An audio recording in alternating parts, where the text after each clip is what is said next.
The first time I saw him, I was balancing 3 plates of steaming pasta and a pitcher of ice water.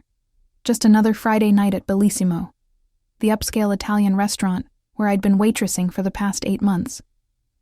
My feet ached in the mandatory black heels, and my smile had begun to feel painted on after 7 hours of serving entitled customers who barely looked at me.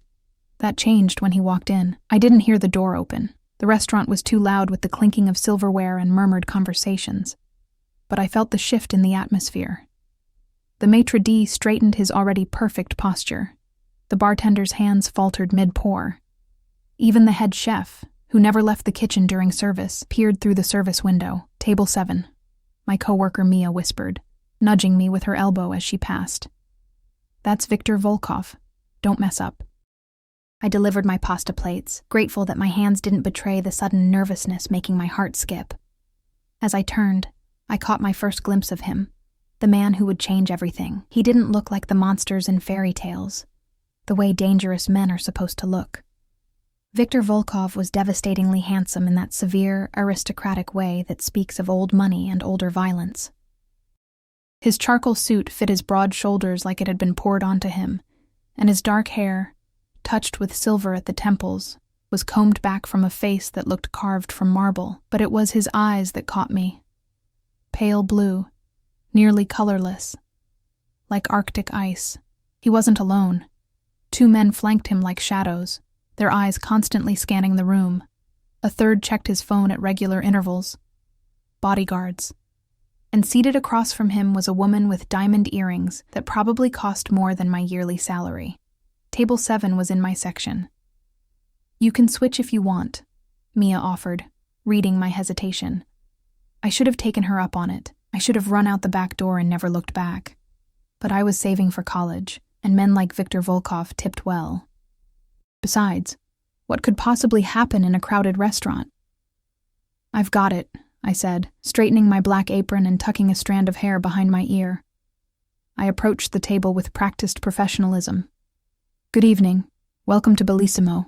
My name is Ellie, and I'll be your server tonight. May I start you with something from the bar? The woman spoke first, ordering a cosmopolitan in a voice that indicated it was beneath her to speak to staff. The bodyguards didn't order anything. And Viktor Volkov, he looked right through me, continuing his conversation with the man to his right. I stood there, invisible. It wasn't uncommon. Wealthy patrons often treated servers like furniture, but something about being dismissed by him specifically made my cheeks burn. I cleared my throat softly. Sir, would you care for a drink? His pale eyes flicked to me, and the conversation stopped mid-sentence. The entire table went silent. In that moment, I realized I'd made a mistake. You don't interrupt, Viktor Volkov. His gaze traveled from my face down to my name tag, lingering there before meeting my eyes again. When he spoke, it was in Russian, a language I recognized only because my grandmother had spoken it when I was a child. «Малышка-официантка думает, что она важная», he said, his voice deep and smooth like aged whiskey. His companions laughed, and the woman covered her smile with manicured fingers. I knew enough to understand he'd called me little waitress, and something about thinking I was important. Mocking me. Heat crawled up my neck, and I felt the stares of nearby tables. My humiliation was becoming a spectacle. 8 months of rude customers. 8 months of pinched toes and back pain, and men who thought a $5 tip entitled them to touch my hand. 8 months of working double shifts while taking night classes. And now this man thought he could mock me in a language he assumed I wouldn't understand. My grandmother hadn't just taught me to recognize Russian. She'd made sure I could speak it too. «Я понимаю вас прекрасно», I replied in perfect Russian, and I'd be happy to give you time to decide what you'd like to drink. Sometimes important decisions require additional consideration. I smiled pleasantly, the way I'd been trained. The silence that followed was absolute. Victor's eyes widened almost imperceptibly, the only indication that I'd surprised him. His bodyguards tensed. The woman's smile vanished. You speak Russian, Victor said finally, switching to English. It wasn't a question. My grandmother was from St. Petersburg, I answered, maintaining my professional smile. Would you prefer that I fetch another server? Something shifted in his expression. A flicker of interest, like I'd suddenly transformed from furniture into a person. "No," he said, his gaze never leaving mine. "I would not prefer that." He ordered a vodka. Neat. Russian, not the cheap stuff. His companions resumed breathing. I nodded and turned to leave, feeling his eyes following me all the way to the bar. "What was that about?" Mia asked when I reached the service station. "Nothing," I lied. "Just taking their drink order." But it wasn't nothing, and somehow I knew it. That interaction, brief as it was, had set something in motion. I felt it in the prickling sensation between my shoulder blades, in the way the bartender rushed to fill Victor's order first, in the curious glances from my coworkers. I delivered their drinks with careful precision, making sure not to meet Victor's gaze again, but as I set the crystal tumbler of vodka in front of him, his fingers brushed against mine. Deliberately, unmistakably. "Spasibo, Ellie," he said, thanking me using my name in a way that sounded like he owned it. I nodded and retreated, but his touch lingered on my skin like a brand. The rest of their meal passed without incident. They ordered extravagantly, caviar, truffle pasta, the chef's special that wasn't even on the menu. Victor barely touched his food, instead watching his companions eat while nursing his vodka. Occasionally, I caught him looking at me as I served other tables, not staring, nothing so obvious, just brief glances that felt like physical contact. When they finally left, the table was immaculate, except for a black credit card and a folded piece of paper. I processed the payment.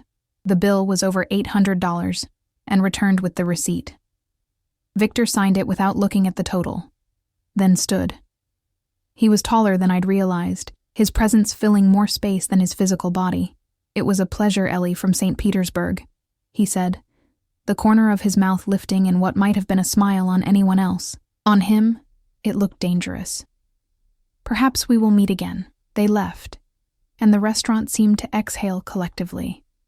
I cleared the table on autopilot, my mind still processing the encounter. It wasn't until I was counting my tips in the back room that I remembered the folded paper. I pulled it from my apron pocket and opened it. Written in elegant script was a phone number, and beneath it, "For when you're ready for more interesting conversations, V." I should have thrown it away immediately. Instead, I tucked it back into my pocket, telling myself I was just too tired to find a trash can. That night, I dreamed of pale blue eyes watching me from the shadows. I woke to my phone ringing. It was Mia, her voice unusually tense. "Ellie? Are you okay?" "Yeah, why wouldn't I be?" I mumbled, still half asleep. "You need to check the news, right now." I fumbled for my laptop, pulled up the local news site, and felt my blood turn to ice. The headline read, "Local restaurant scene of violent altercation, 2 hospitalized." The restaurant was Bellissimo. The article mentioned a dispute between patrons that had occurred shortly after I'd left last night. "What happened?" I asked Mia, my mouth dry. "They're saying some guys tried to approach Volkov in the parking lot. It didn't end well for them." She paused. "Ellie, everyone's talking about how you spoke Russian to him. The manager wants to see you before your shift today." "I didn't do anything wrong," I protested, but my voice sounded weak even to my own ears. "Just be careful, okay? Guys like him don't notice girls like us unless they want something." I hung up and sat on my bed, staring at the wall of my tiny studio apartment. My gaze drifted to my apron hanging on the doorknob, the folded paper still visible in the pocket. "For when you're ready for more interesting conversations." I had no idea that when would come much sooner than I expected, or that those interesting conversations would change my life forever. The manager didn't fire me, but it was a close thing. "You're lucky Mr. Volkov left a generous tip and complimented the service," Marco said, pacing his cramped office while I sat rigidly in the worn visitor's chair. "Otherwise I'd have to let you go. We can't afford to be associated with incidents." He meant violence. He meant the kind of people who leave men hospitalized in parking lots. "I didn't do anything wrong," I repeated. The same words I'd said to Mia. They sounded even less convincing now. Marco sighed, running a hand through his thinning hair. "Just stick to English from now on, okay? And if he comes back, I'll have Derek serve his table." I nodded. relieved to still have my job, but somehow irritated that my interaction with Victor would be given to Derek, who couldn't tell Cabernet from Merlot and always smelled faintly of weed. My shift that day passed in a blur of normality that felt surreal after the previous night. Regular customers ordering their usual dishes, businessmen discussing quarterly reports over linguine, tourists taking photos of their tiramisu. No sign of Victor Volkov or his entourage, but I felt watched. Every time the door opened, my head snapped up. Every dark sedan that drove past the window made my heart race. By the end of my shift, my nerves were frayed, and my coworkers had noticed. "You look like you've seen a ghost," Mia said, as we changed out of our uniforms in the cramped employee bathroom. "Are you still freaked out about last night?" I forced a laugh. "I'm just tired, and I have an exam tomorrow." Mia looked unconvinced, but didn't press. "Want to grab a drink at Murphy's? A bunch of us are going." "Rain check," I said, slinging my bag over my shoulder. I really do need to study. The lie came easily, though I wasn't sure why I was lying. I had no plans except to go home, take a hot shower, and try to forget about pale blue eyes and folded notes. The problem with lies, though, is they have a way of becoming complicated. As I stepped out the back door into the alley behind Bellissimo, a sleek black car idled at the curb. I froze, my hand automatically reaching for the pepper spray in my bag. The rear window slid down, revealing Victor Volkov's impassive face. "Good evening, Ellie," he said, as casually as if we had planned to meet. I glanced back at the restaurant door, calculating my chances of making it inside before what? I wasn't sure what I was afraid of exactly, just that my instincts screamed danger. "Your colleagues will be leaving through the front," Victor said, reading my thoughts. "Marco always locks the back door after the last person exits. It's a security measure." The fact that he knew this, knew our closing procedures, sent a chill down my spine. "What do you want?" I asked, my voice steadier than I felt. "A conversation." His lips curved slightly, an interesting one, as promised. "I'm not interested," I said, though the folded paper in my apartment suggested otherwise. Why had I kept it? Victor nodded as if my resistance was expected, even appropriate. "Perhaps you would be interested in discussing the 2 men currently recovering at St. Mary's Hospital, the ones who were planning to rob the restaurant's employees as they left work last night." My blood ran cold. "What are you talking about?" "My security team intercepted them. They had knives, duct tape, and detailed knowledge of which employees would be carrying the most cash. Specifically, which female employees." His gaze was steady. "Including you, Ellie from St. Petersburg." I wanted to believe he was lying, but something in his tone rang with terrible truth. I'd walked home alone countless times after late shifts, keys clutched between my fingers as a makeshift weapon. The thought of what might have happened. "Why would you—" I trailed off, unsure what I was even asking. "Why would I intervene?" Victor supplied. "Or why would I tell you about it?" "Both," I thought, but said nothing. He studied me for a long moment. "Get in the car, Ellie. I promise you will be returned home safely. But this alley is not the place for the conversation we need to have." Every warning bell in my head was ringing. Get in a car with a man I barely knew? A man connected to violence and who clearly operated outside the law. It was the definition of a bad decision. "I have pepper spray," I said, which was possibly the stupidest response I could have given. Victor actually smiled then, a genuine expression that transformed his severe features. "I would expect nothing less from you. Your caution is warranted. Perhaps a compromise." He reached into his jacket and I tensed, but he only withdrew a business card, holding it out to me through the window. "My restaurant. Tomorrow night at 8. We'll be in public. You can bring a friend if you wish, and you'll have answers to the questions you're afraid to ask." I hesitated, then took the card. Volk was embossed in simple black letters on heavy cream cardstock, along with an address in the wealthiest part of the city. "How did you know I'd be leaving now?" I asked, tucking the card into my pocket. Victor's smile faded. "That, Ellie, is one of the questions I intend to answer tomorrow night." He nodded once. Then the window slid up, reflecting my confused face back at me as the car pulled smoothly away from the curb. I stood there for a full minute, heart pounding, before walking quickly toward the bus stop. I checked over my shoulder every few steps, unable to shake the feeling that I was still being watched. That night, I barely slept. I kept replaying Victor's words, trying to separate fact from manipulation. Were there really men planning to attack Bellissimo's employees? Or was it just a story designed to make him seem like a protector instead of a predator?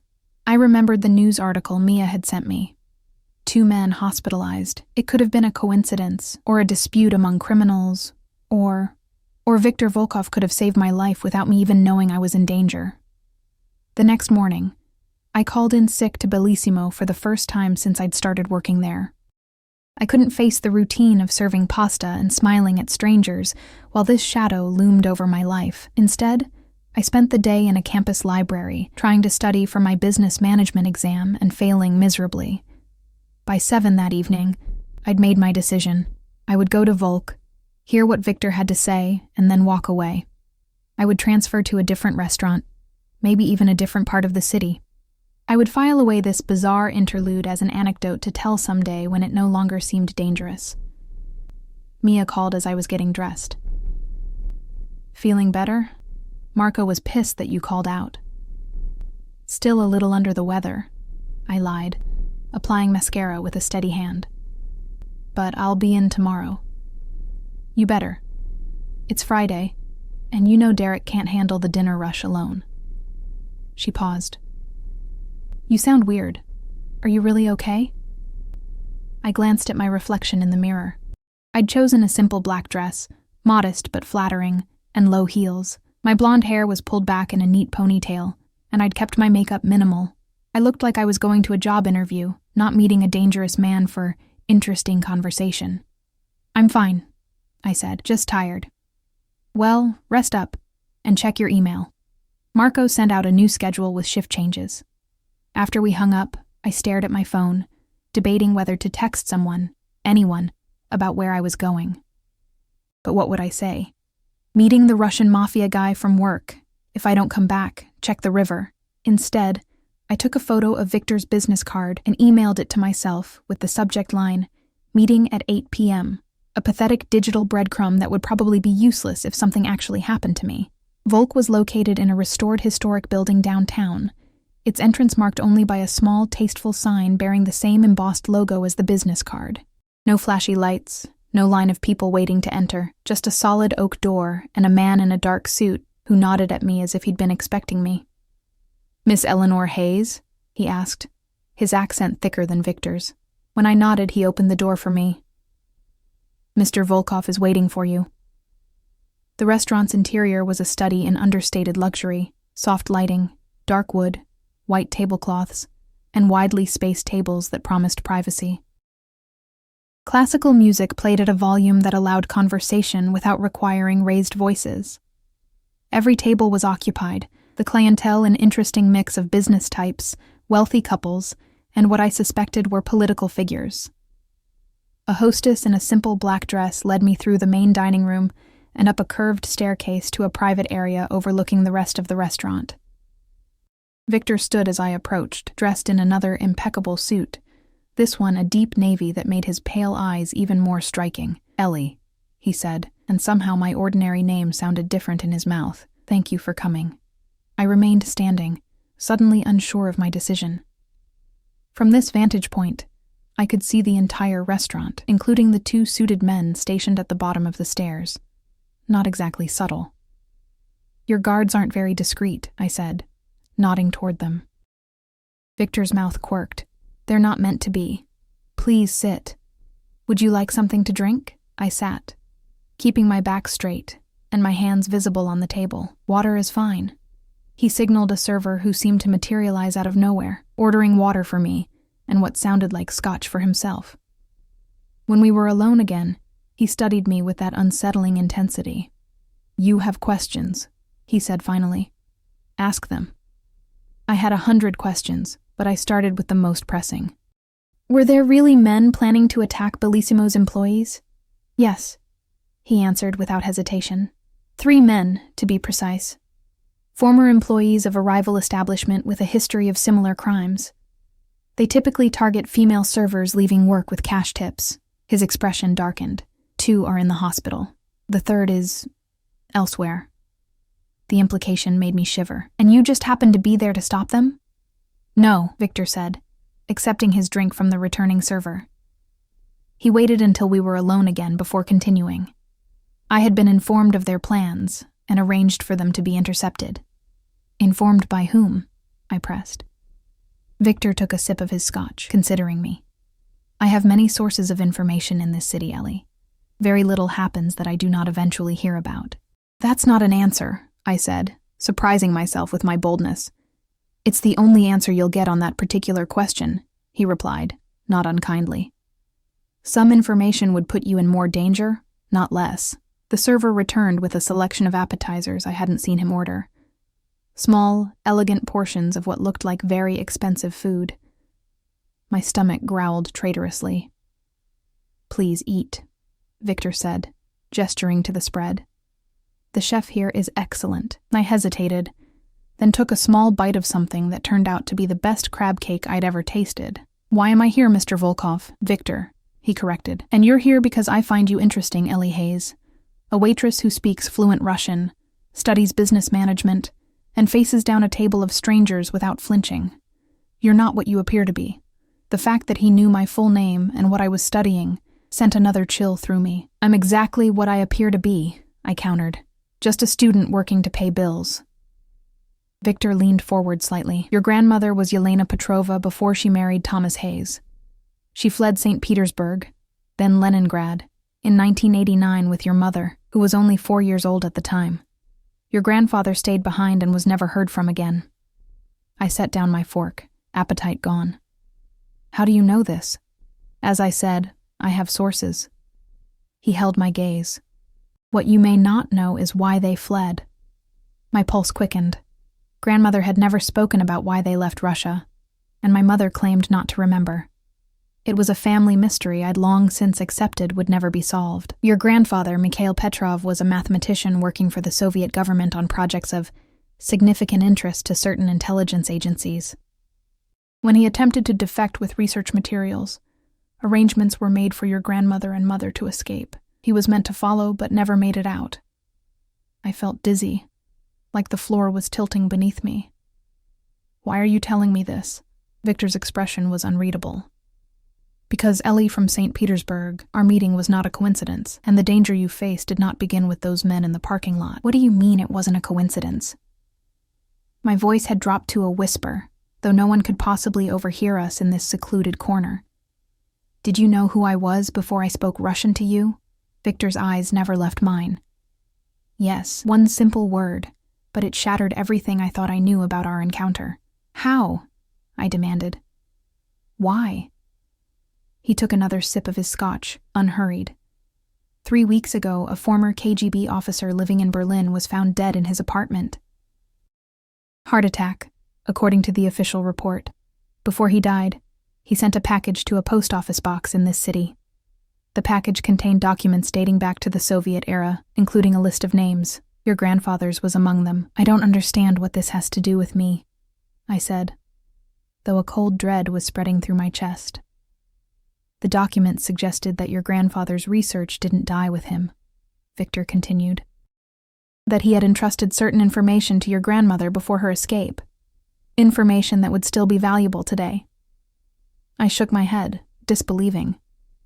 My grandmother was a seamstress. She made wedding dresses until her arthritis got too bad. She wasn't some spy with secret codes. Perhaps not knowingly, Victor conceded. But Mikhail Petrov was brilliant, and desperate men find creative solutions. The same people who have been searching for his research for decades believe that he may have hidden it in something he gave to your grandmother or your mother, something that might now be in your possession. My mind raced through the few possessions I had inherited from my grandmother after her death 2 years ago. A silver samovar, a collection of Russian fairy tales, her wedding ring. Nothing that could possibly contain Cold War secrets. This is insane, I said, pushing my chair back. I think I should go. Victor didn't try to stop me physically, but his next words froze me in place. The men in the parking lot weren't random criminals, Ellie. They were sent to abduct you, not rob you. Just as others have been watching your apartment, your campus, and your place of work for the past 2 weeks. That's not possible, I whispered. But even as I said it, I remembered the prickling sensation of being watched, the dark cars that seemed to idle too long on my street. I had you under protection from the moment I learned you might be targeted, Victor said, his voice softening slightly, but I couldn't approach you directly without risking alerting those who are looking for Petrov's research. When you spoke Russian to me at the restaurant, you forced my hand. Now they know for certain that you're Yelena's granddaughter. My legs felt weak, and I sank back into my chair. Who are they? Former intelligence operatives now working in private enterprise. People who believe your grandfather's research could be worth billions in today's market. He leaned forward. People I have a personal interest in stopping. Why? I asked. What's your stake in this? For the first time, Victor hesitated, as if weighing how much to tell me. Your grandfather's work involved encryption methods that were decades ahead of their time. Methods that could make digital communications either completely secure or completely vulnerable, depending on who controls them. And you want to control them, I said, understanding dawning. Victor's expression hardened. I want to ensure they don't fall into the wrong hands that would use them to steal from the accounts of people who trust their banks to keep their money safe, to intercept private communications, to blackmail and extort without consequence. And your hands are the right ones? I couldn't keep the skepticism from my voice. He actually smiled at that, a brief flash of white teeth. My hands are far from clean, Ellie. But in this matter, yes, my interests align with the greater good. I protect what's mine, and I consider this city mine. The implication was clear. He was a criminal, but one with a code. A territorial predator who nonetheless maintained a certain order in his domain. So what now? I asked, trying to process everything. I don't have whatever they're looking for. I don't even know what it might be. Perhaps, Victor acknowledged. But they won't believe that without searching everything you own and questioning you thoroughly. The way he said the last word made it clear what kind of questioning he meant.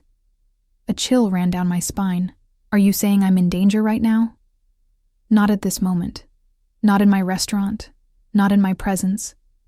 His certainty was both reassuring and terrifying. But yes, you are in danger, which is why I'm offering you my protection. Your protection, I repeated. The phrase sounded medieval, something a lord might offer a peasant at a price. What exactly does that mean? It means you'll stay in one of my properties, under guard, until we resolve this situation. You'll continue your studies. I'll arrange for secure transportation to your classes. You'll want for nothing material, and you'll be safe. I stared at him, incredulous. You're asking me to just move in with you? With a complete stranger? A criminal? Victor's eyebrows rose slightly. I'm offering you security when there are people willing to kidnap or kill you. As for being a stranger, he gestured to the space between us. We're becoming acquainted rather quickly, wouldn't you say? Despite everything, the fear, the confusion, the sheer insanity of the situation, I felt a laugh bubble up. This is crazy. You know that, right? This whole conversation is absolutely insane. The world is often insane, Victor replied, surprisingly philosophical. We simply do our best to navigate it.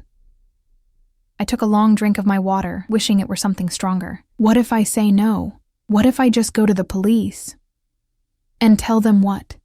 That you're being targeted by former Soviet spies because of Cold War research your grandfather may have hidden in a wedding ring? His voice was gentle, but the message was clear. The police can't protect you from these people.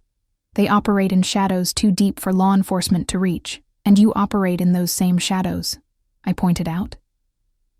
Victor inclined his head, acknowledging the point, which is precisely why I can offer protection they cannot. I fell silent, staring at my half-eaten food. None of this felt real, and yet the fear twisting in my gut was undeniable. I thought about returning to my apartment, lying awake all night listening for unusual sounds, jumping at every car that drove past. I need to think, I said finally. This is a lot. Of course, Victor said, as if we were discussing something mundane like a business proposal. But I'm afraid time is limited. The men who were watching you will have reported our meeting by now. Their employers will accelerate their plans. How convenient, I said, unable to keep the bitterness from my voice. Create a sense of urgency, so I don't have time to think clearly. Something flashed in Victor's pale eyes. Anger, perhaps, or respect. You think I'm manipulating you. Aren't you?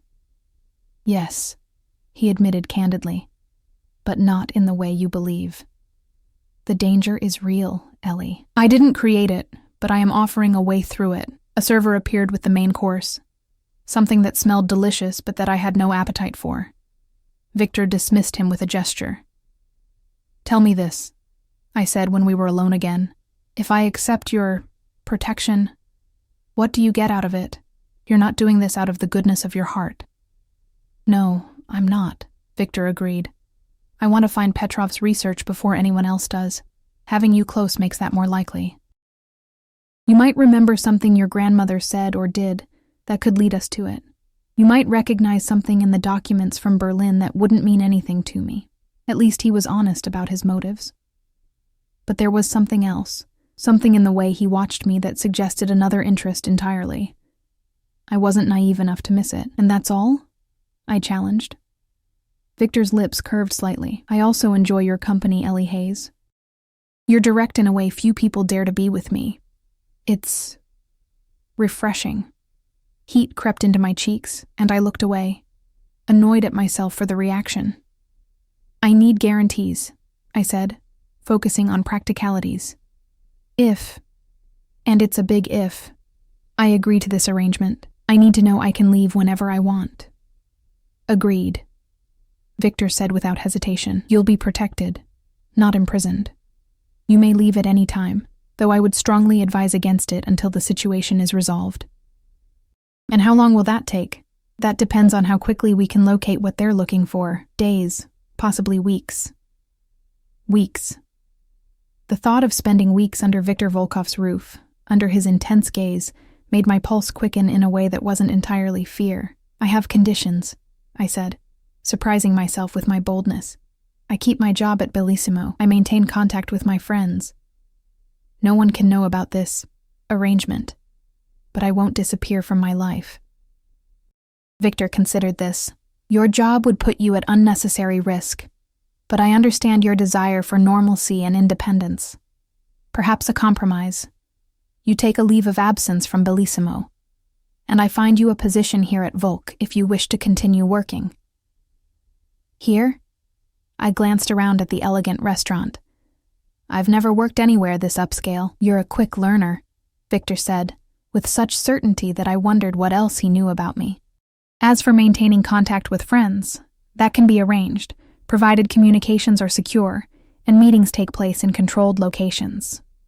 It felt surreal to be negotiating the terms of my own protective custody with a man who was essentially a crime lord. Yet here I was, haggling like we were discussing a used car instead of my life. One last thing, I said. I want to know everything you find out about my grandfather and grandmother. No secrets. Victor's expression turned serious. Some knowledge is dangerous, Ellie. So is ignorance, I countered. This is my family we're talking about, my history. I have a right to know. He studied me for a long moment, then nodded once, decisively. Very well. No secrets about your family's past. But understand that once you know certain things, you cannot unknow them. And some truths are harder to live with than uncertainty. His words sent a chill through me, but I held firm. I need to know. Then you will, Victor promised. Do we have an agreement? The sensible answer would have been no. The sane response would have been to walk away, to take my chances with the police, or to flee the city entirely. But something told me Victor was telling the truth about the danger, and another, more troubling part of me was intrigued by him, by this glimpse into a world so different from my own. I need to pack some things, I said, which wasn't exactly a yes, but wasn't a no either. Victor nodded, seemingly satisfied. My driver will take you to your apartment and wait while you gather what you need. One of my security team will accompany you to ensure your safety. Everything was moving so quickly. Tonight? Now? Yes, Victor said simply. As I said, time is limited. He stood, offering me his hand to help me up. After a moment's hesitation, I took it. His palm was warm and dry, his grip firm but not crushing. A businessman's handshake, except for the calluses that suggested he was familiar with other kinds of work. "Your life is about to change, Ellie Hayes," Victor said, still holding my hand. "But I promise you this. No harm will come to you while you're under my protection." I believed him. And that was perhaps the most terrifying part of all. I believed a dangerous man I barely knew over the safety of the life I'd built for myself. As we descended the stairs, as the suited men fell into step behind us, as Victor guided me through the restaurant with a hand hovering near, but not touching the small of my back, I felt as though I was stepping off a cliff, with no idea how far I would fall, or what waited at the bottom. The black car was waiting outside, engine running. Victor opened the door for me himself, then surprised me by stepping back. "You won't be coming?" I asked, suddenly apprehensive about being alone with his men. "I have business to attend to," he said, "but I'll join you later this evening. Mikhail will ensure your safety in the meantime." He nodded to the driver, a broad-shouldered man with a grim expression. I hesitated at the door of the car, seized by a last-minute doubt. How do I know I can trust you? How do I know this isn't some elaborate trap? Victor's pale eyes gleamed in the streetlight. "You don't," he said simply. "Just as I don't know if I can truly trust you. We're both taking a risk, Ellie Hayes. The difference is that I'm accustomed to such risks." It wasn't comforting, but it was honest. I slid into the car's plush leather back seat, and Victor closed the door behind me. Through the window, I watched him turn and walk back into the restaurant, straight-backed and confident, a man entirely comfortable in his power. The car pulled away from the curb, carrying me toward a future I couldn't begin to imagine. My apartment looked different as I packed, like a place that belonged to someone else. The faded blue couch, the mismatched dishes, the textbooks stacked on the coffee table, all artifacts from a life that suddenly felt distant. I moved mechanically, putting clothes into a suitcase while Mikhail waited silently by the door, his broad frame making my small studio seem even tinier. "How long should I pack for?" I asked, holding up a sweater, unsure whether to include it. "Take what matters to you," he replied in a heavily accented rumble. "The rest can be replaced." I looked around at my possessions, mostly secondhand, nothing valuable except for the few items I'd inherited from my grandmother. Those I packed carefully, the silver samovar, too ornate for my simple apartment, the leather-bound collection of fairy tales with Cyrillic text, her wedding ring, which I'd kept in a small jewelry box since she'd pressed it into my hand on her deathbed. "Babushka's treasures," I murmured, wrapping the samovar in a t-shirt for protection. Mikhail's eyes tracked my movements. "The old woman's things. Mr. Volkov will want to see them." Of course he would. I hesitated, then added my photo albums and laptop to the suitcase. As an afterthought, I grabbed the textbooks for my current classes. "Ready," I said, though I felt anything but. The drive to Victor's home was longer than I expected, taking us out of the city and into the wooded hills that overlooked it. We passed through a gate with a guardhouse, then up a winding driveway lined with old trees. When the house came into view, I couldn't suppress a gasp. House was an understatement. The structure was a modernist mansion of glass, steel, and stone, perched on the hillside like a geometric eagle's nest. Lights illuminated the terraced gardens, and water features glimmered in the darkness. "This is where Victor lives?" I asked, trying to keep the awe from my voice. Mikhail's eyes met mine in the rearview mirror. "One of Mr. Volkov's properties. The most secure, the most secure." The words were a stark reminder of why I was here, not as a guest, but as someone in danger. Someone hiding. A woman met us at the entrance, tall, blonde, and intimidatingly elegant in a simple black dress. "Welcome, Ms. Hayes. I'm Irina, Mr. Volkov's house manager. Please, follow me." She led me through the house, which was just as impressive inside as out. Soaring ceilings, minimalist furniture that probably cost more than a year of my tuition, art pieces that looked museum-worthy. Everything was tasteful, expensive, and utterly impersonal. No photos, no mementos, Nothing to suggest that a real person lived here rather than staged it for a luxury real estate listing. "This will be your suite," Irina said, opening double doors to reveal a bedroom larger than my entire apartment. "The bathroom is through there, and the closet beyond. I've taken the liberty of having some essentials prepared for you, but if you need anything else, please use the house phone to call me." I stepped into the room, taking in the king-sized bed with its pristine white linens, the sitting area with a view of the city lights far below, the fresh flowers on the bedside table. "When will Victor be here?" I asked, setting my suitcase down. "Mr. Volkov will arrive later this evening," Irina replied, her expression giving nothing away. "He asked that you make yourself comfortable. Dinner can be served in your room if you prefer, or in the dining room." "I'm not hungry," I said, though I realized I hadn't actually eaten at the restaurant. "But thank you." Irina nodded and withdrew, closing the doors behind her with a soft click. For the first time since Victor had appeared outside Bellissimo, I was alone. I sank onto the edge of the bed, the reality of my situation finally hitting me. I was in a stranger's house miles from the city, because I believed men were trying to kidnap me over Cold War secrets my grandfather might have hidden decades ago. Either I was having a psychotic break, or my life had turned into a spy thriller overnight. My phone chimed with a text from Mia. "Feeling better? Murphy's tomorrow night?" I stared at the message, unsure how to respond. What was I supposed to say? "Sorry, can't make it. Hiding out in a Russian mobster's mansion?" "Still sick," I typed finally. "Rain check." I set the phone down and began unpacking, if only to give myself something normal to do. I arranged my grandmother's items on the dresser, the samovar gleaming in the soft light, the book of fairy tales beside it, the jewelry box containing her ring. As I placed the ring box down, a memory surfaced, my grandmother twisting the ring on her finger as she told me stories.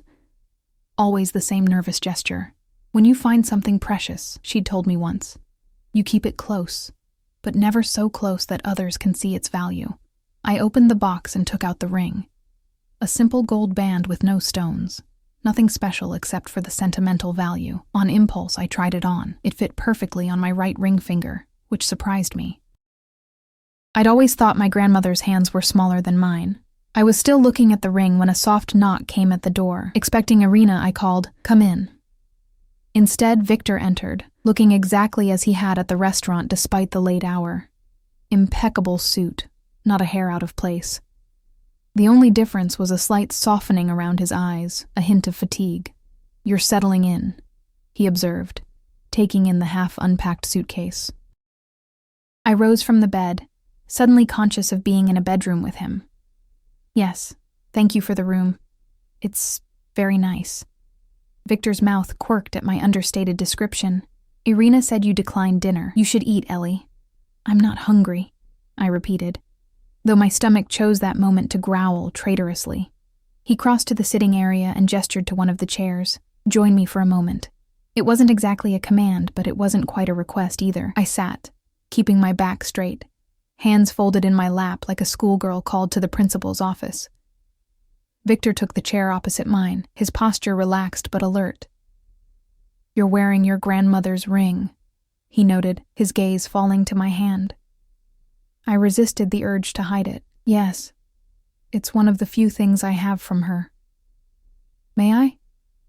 He extended his hand.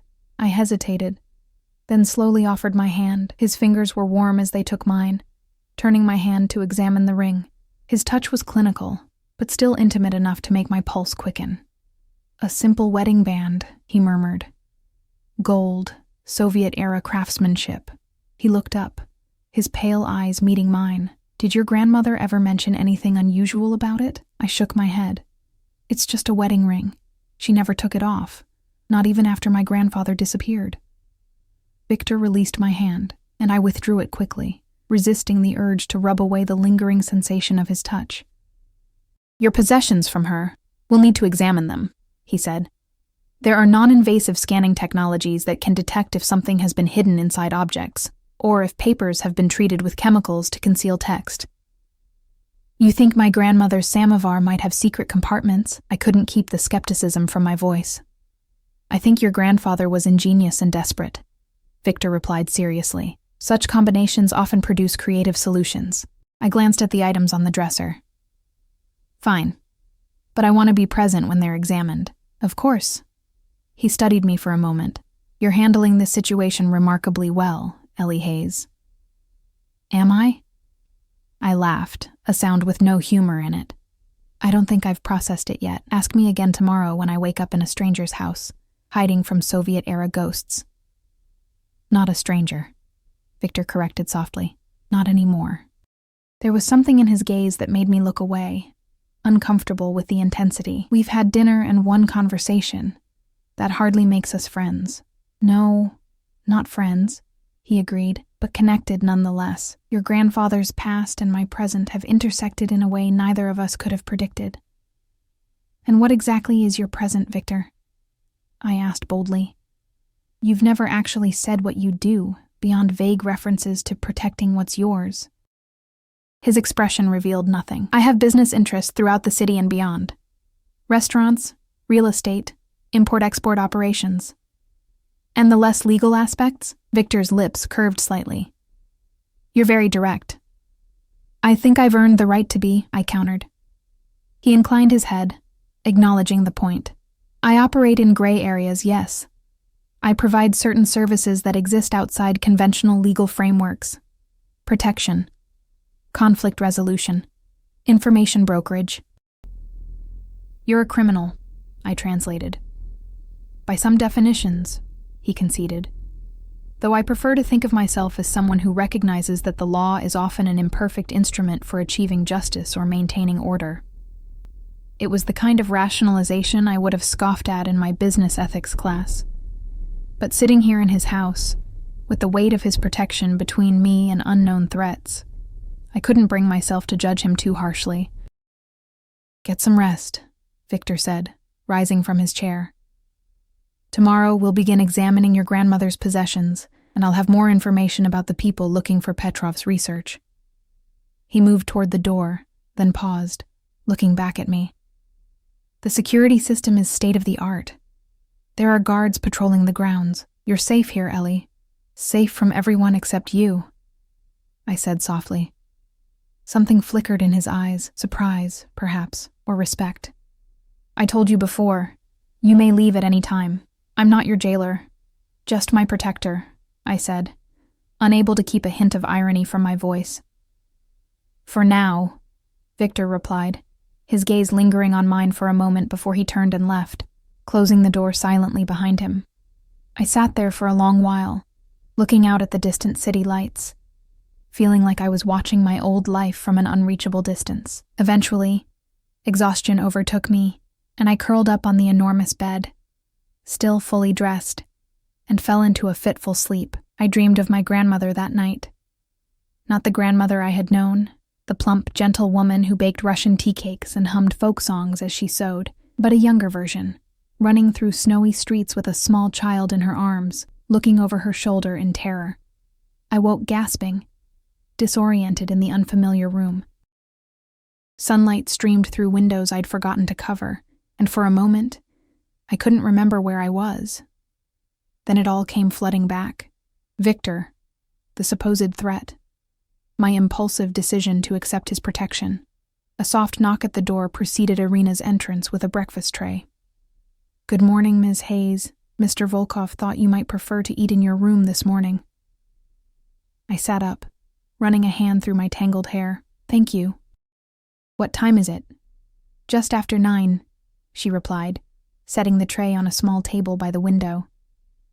Mr. Volkov asked me to inform you that he's arranged for a security team to accompany you to your afternoon class, if you wish to attend. My Friday afternoon class, I'd completely forgotten. Yes, I'd like to go. I have an exam next week. Irina nodded. A car will be ready at noon. Is there anything else you need? I glanced down at my rumpled clothes from yesterday. I'd like to shower and change, of course.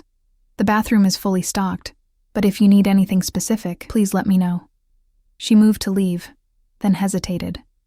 Ms. Hayes, Mr. Volkov rarely brings guests here, especially not on such short notice. You must be very important. Before I could respond, she was gone, leaving me to puzzle over her words as I picked at the gourmet breakfast she'd brought. Eggs Benedict, fresh fruit, and coffee that smelled like heaven. Important. The word felt wrong. I wasn't important. I was just connected to something important. A random descendant who might unknowingly possess a decades-old secret. Yet the way Victor had looked at me last night suggested something more than just practical interest. I showered and dressed in my own clothes. Jeans, a sweater, and boots. A small act of normalcy in this surreal situation. As I fastened my grandmother's ring on my finger, that same memory returned. When you find something precious, you keep it close, but never so close that others can see its value.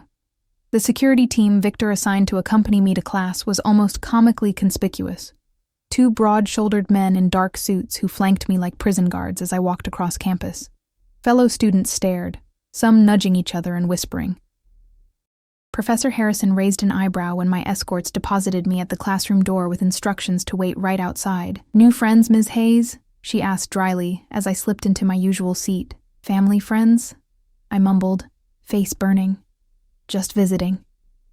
I could barely focus on the lecture about financial markets. My mind kept drifting to Victor, to my grandmother's belongings being examined for Cold War secrets, to the shadowy figures who apparently wanted to kidnap me. By the time class ended, I'd taken exactly 3 notes, none of them coherent. My guards materialized the moment I stepped out of the classroom. "Ms. Hayes, Mr. Volkov requested we bring you directly back to the house," the taller one said. "He has information to share with you." The drive back was tense and silent. I stared out the window, watching the city give way to wooded hills, wondering how my life had changed so dramatically in less than 48 hours. Victor was waiting in what appeared to be a study. A wood-paneled room with bookshelves, a massive desk, and windows overlooking the terraced gardens. He wasn't alone. A thin, bespectacled man in his 60s stood beside him, hands clasped behind his back. "Ellie," Victor greeted me, his expression giving nothing away. "This is Dr. Leonov. He's been examining your grandmother's possessions." Dr. Leonov nodded to me but didn't offer to shake hands. "Miss Hayes. A pleasure to meet Yelena's granddaughter." His familiar tone when mentioning my grandmother sent a chill through me. "You knew her?" "No," he replied. "But I knew of her, and of your grandfather. I worked in a related department during that time." I looked between them. "And? Did you find anything?" Victor gestured to the desk where my grandmother's items were arranged. The samovar, the book, and, I noticed with a flash of alarm, her ring. I touched my finger reflexively, finding it bare. "When did you take that?" I demanded. "I was wearing it this morning." "We needed to examine all possibilities," Victor said, unapologetic. "It was removed from your room while you were in class." The casual invasion of privacy infuriated me. "You had no right—" "Perhaps not," Victor cut me off. "But it was necessary. And enlightening." He nodded to Dr. Leonov. "Show her." The older man picked up the book of fairy tales and opened it to a seemingly random page. "Look closely, Miss Hayes. What do you see?" I took the book, still seething but curious despite myself. The page showed an illustration of Baba Yaga's chicken-legged hut, with Cyrillic text flowing around it. "It's just a fairy tale. I've read this book 100 times.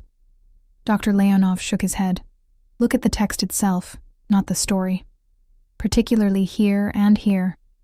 He pointed to specific passages. I squinted at the indicated sections, seeing nothing unusual. "It's just Russian text. Hold it under this," Victor said, handing me what looked like a special flashlight with a bluish glow. Ultraviolet light reveals certain inks that are invisible to the naked eye. Skeptical but intrigued, I held the light over the page. Gasp escaped my lips as faint markings appeared between the printed lines. Tiny, precise notations in what looked like mathematical symbols. "What is this?" I whispered.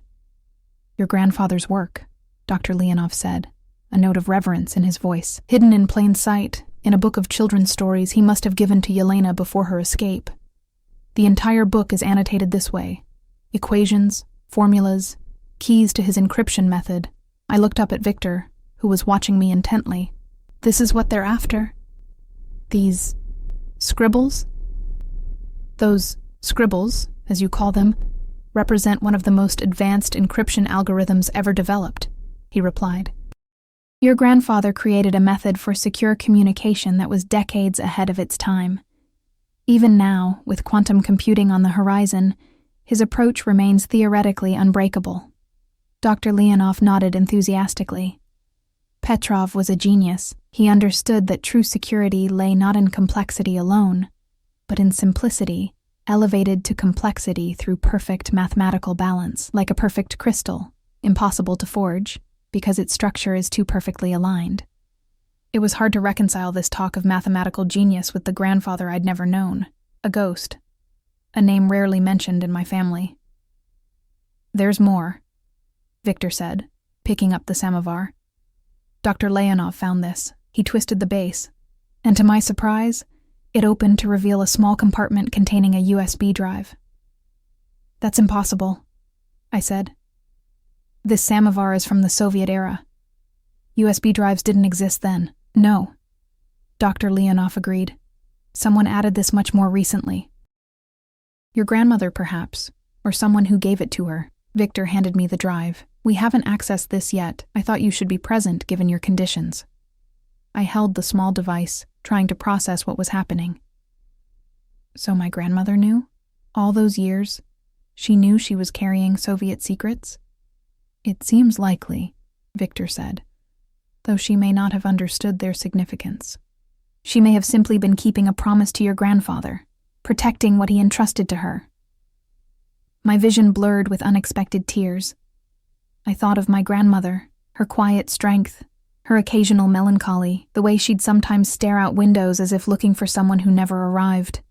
Had she spent her entire life guarding these secrets, never telling a soul, not even her daughter or granddaughter? "What happens now?" I asked, wiping my eyes. "Now we access the drive and see what it contains," Victor replied. "Then we use what we find to ensure that those pursuing you understand that the game is over. The research has been found and secured. And then I can go home?" My voice sounded small even to my own ears.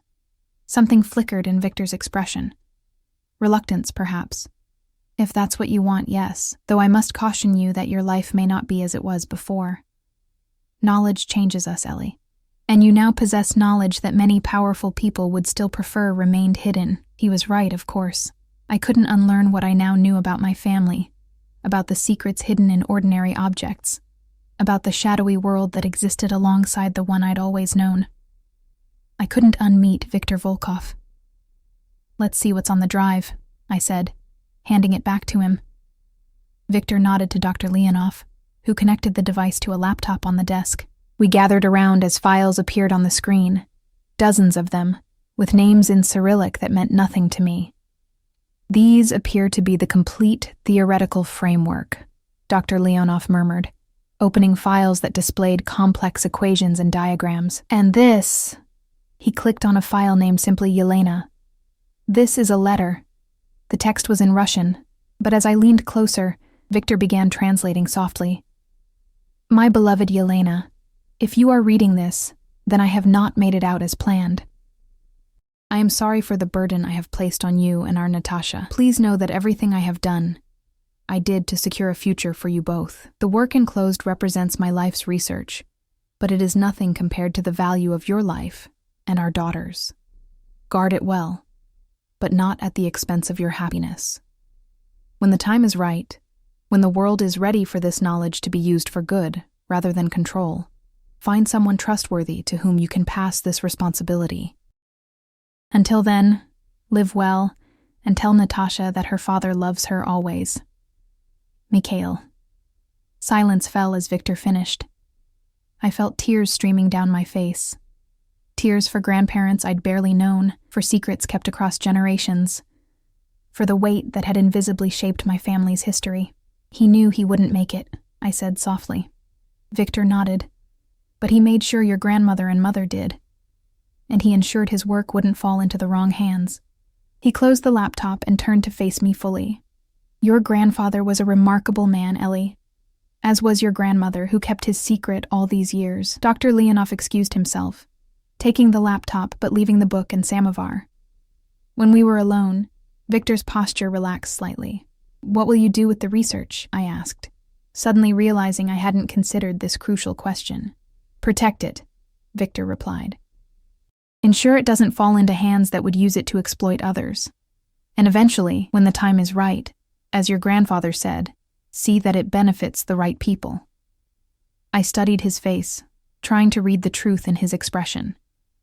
And I'm just supposed to trust that you're the right person for this, a self-admitted criminal? Victor's lips curved in a slight smile. You've trusted me this far, Ellie. He was right. But that didn't make my decision any easier. I need some time to think, I said. This is overwhelming. Of course. Take all the time you need. He gestured to my grandmother's items. These belong to you. They've served their purpose, but their sentimental value remains. I gathered the book and samovar, cradling them against my chest like precious children. And the ring? Victor reached into his pocket and withdrew it, holding it out to me on his palm. Also yours. Though you should know it too, held a secret. The band is hollow, designed to conceal microfilm if necessary. It was empty when we examined it. I took the ring, slipping it back onto my finger where it belonged. Thank you for telling me. No secrets about your family's past, he reminded me. As promised. I nodded, then asked the question that had been building since I'd seen the hidden writing in the book. Are they still after me? The people who were watching me? Victor's expression hardened. Not for much longer. I've arranged to let certain parties know that Petrov's research has been recovered and that it's under my protection now. Few would risk challenging me directly, especially for something they can no longer profit from. So I could go home? Back to my apartment, my job, my classes? You could, Victor conceded. But is that what you want, Ellie? To return to serving pasta and struggling to make rent? To pretend you don't know what you now know? There was something in his voice, a challenge, but also an invitation. I'd glimpsed a world beyond my small existence, and part of me, a part I barely recognized, was reluctant to leave it behind. What's the alternative? I asked, my heart pounding. Victor stepped closer, not touching me but near enough that I could feel the heat radiating from his body. Stay. Not as someone under protection, but as a partner in this endeavor. Your grandfather's legacy is yours as much as it is anyone's. Help me ensure it's used as he intended. As a partner, I repeated skeptically. You barely know me. I know enough, Victor said, his pale eyes intent on mine. I know you're intelligent, resilient, and unafraid to stand your ground, even against men like me. I know you value family and honor commitments. I know you speak your mind and ask direct questions. These are qualities I value, Ellie Hayes. It was perhaps the most direct compliment I'd ever received, and from the most unexpected source. And what about... I gestured vaguely between us, not quite able to articulate the tension that had been building since that first night in the restaurant.